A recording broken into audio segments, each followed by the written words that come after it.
It is July 7th, and this is CBC News. I'm Joe Cummings. As the wildfires continue to rage across northern Saskatchewan, it's still not clear when the thousands of people forced from homes will be able to return to their communities. Provincial officials across the northern part of the province are saying the fire emergency remains critical, with 112 blazes currently burning across 300 square kilometers. 1,000 military personnel are being deployed this week to fire crews.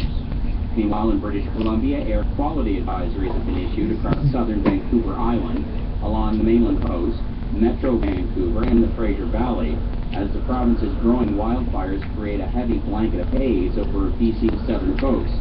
People with heart or lung problems, as well as the elderly and the very young, are being urged to stay inside. More than 800 people have been forced from their homes or have been told to be ready to go at a moment's notice as the wildfires continue to burn. With the Greek Prime Minister at the table, an emergency Eurozone summit is underway in Brussels on the Greek economic crisis. The Greek banking system is on the verge of collapse and is in desperate need of cash. And if it doesn't get it, many are wondering what will happen next. Here's CBC's Peter Armstrong. It's like the game of Jenga.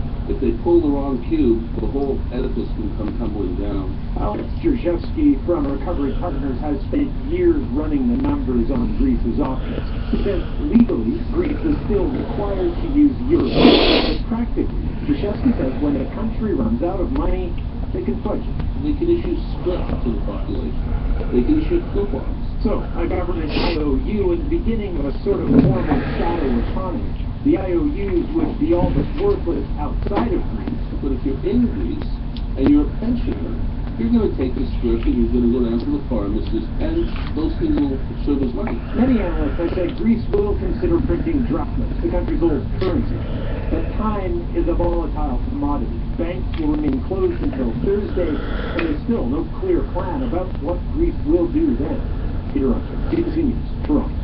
Incidentally, the economic chaos in Greece is contributing to another big drop in the price of oil.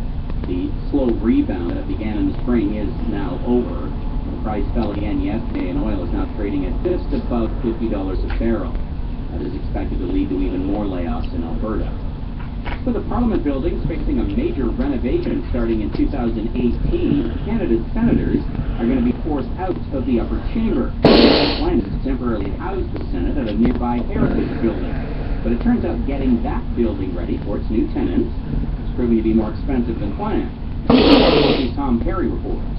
Anyone who's done a home renovation knows how easily costs can rise. The federal government is now facing that problem, only on a much larger scale. The upper chamber is supposed to sit temporarily in what used to be Ottawa's main railway station, essentially a building along the Rideau Canal. The initial estimate to upgrade the building was $190 million, but when architects and engineers got inside and took a closer look, they realized the old train station needed more work than they first thought. The extra work will cost an extra $29 million. Public Works says it's trying to increase costs by cutting in other areas. It's looking to save money by leasing office space for senators displaced by the move away from their new temporary home. So there has been some pushback from senators who don't want to be pushed too far away. But for Canadians who've heard nothing but scandal coming out of the Senate for so long, any money for the upper chamber may seem like too much. Tom Perry, CBC News, Ottawa.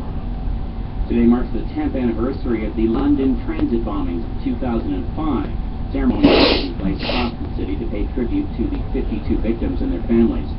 4 British men inspired by Al-Qaeda blew themselves up on 3 London subway trains and a bus during the July 7th morning rush hour.